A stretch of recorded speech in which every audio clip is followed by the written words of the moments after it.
लग रहा है ऐसा? बहुत अच्छा, बहुत बढ़िया लग रहा है। एहि बेर तो द्वादश ज्योतिर्लिंग। अच्छा, हसन चक के से पहले दुर्गा पूजा देखने रहिए? हाँ देखने चली।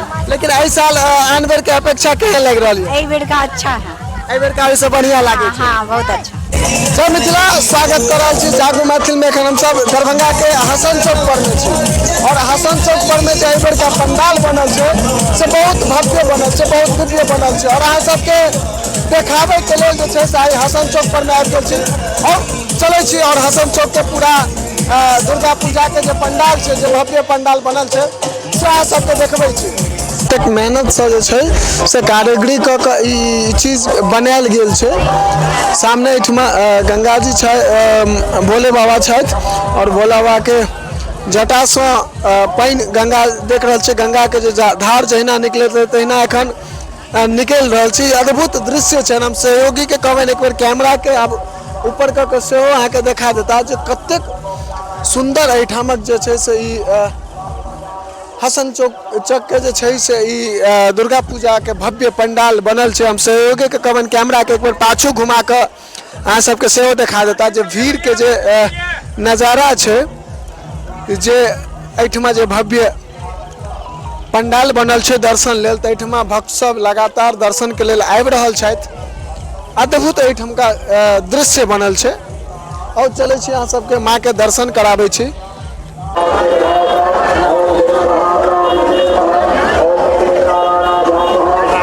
एखन माता रानी के अहाँ सब गोटा दर्शन कर रहल छी, देख रहल छी कतेक भव्य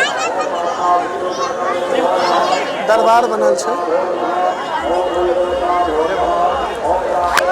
एहि दरबार में सब गोटा एखन दर्शन कर रहल छी। अहाँ सब देख रहल छी हसन चक के जे दुर्गा पूजा के पंडाल छै ताहिमे माँ दुर्गा के जे प्रतिमा छै से अहाँ सबके दर्शन करा रहल छी। देख रहल छी कतेक सुंदर दिव्य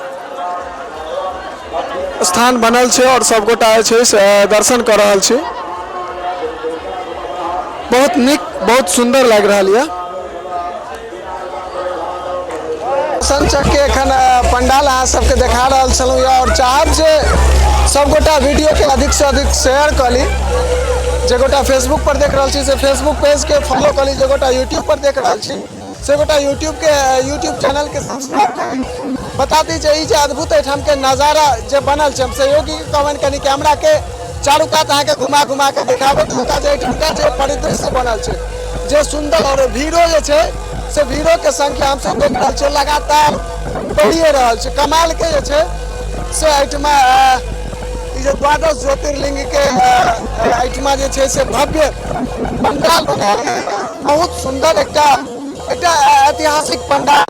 हालांकि पहिने अहाँ सब जे हसन चक जे छै से सब साल अपन ऐतिहासिक पंडाल लऽ कऽ जे छै से चर्चा के विषय में रहै छथि और चर्चा और वह चीज हमरा सबके एहि बेर देखल गेल जे द्वादश ज्योतिर्लिंग जे बनायल गेलै तकर बाकायदा अहाँके देखायत हमरा कालेश्वर ज्योतिर्लिंग लिखल छै। ताहिके बगल में मल्लिका अर्जुन ज्योतिर्लिंग आंध्र प्रदेश जतेक 12 ज्योतिर्लिंग बनल छै 1 2 3 4 5 6 आहू का 6 ई जे 12टा ज्योतिर्लिंग छै 12 पर में छै ओकर नाम लिखल छै।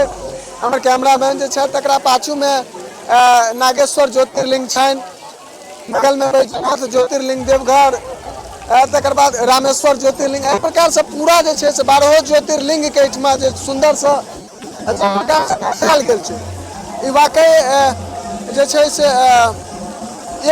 इकट्ठा कऽ के एहि प्रकार से एहि रूप में देखेनाइ बहुत कारीगरी वाला बात छै। ताहि के बीच में जे छै से जे प्रकार से भव्य पंडाल बनल छै, कतौ ने कतौ भक्त जे एहिठमा पूजा पंडाल में माँ के दर्शन करे छथि हुनकर सबके मन के मोहि लै छथिन। हम सब कोशिश करे छी किछ भक्त सब संगे से बातचीत करे के। यहाँ से मुजफ्फरपुर से एलियन, केहन लग रहा है देखे में? बहुत बढ़िया लग रहा है। बढ़िया लग रहा है मतलब एहिठमा जे प्रकार से सब साल बढ़िया बने छै तै में एहि बेर केहन लग रहा है? बहुत अच्छा लग रहा है। एहिठमा केहन बेर आयल हसन चक?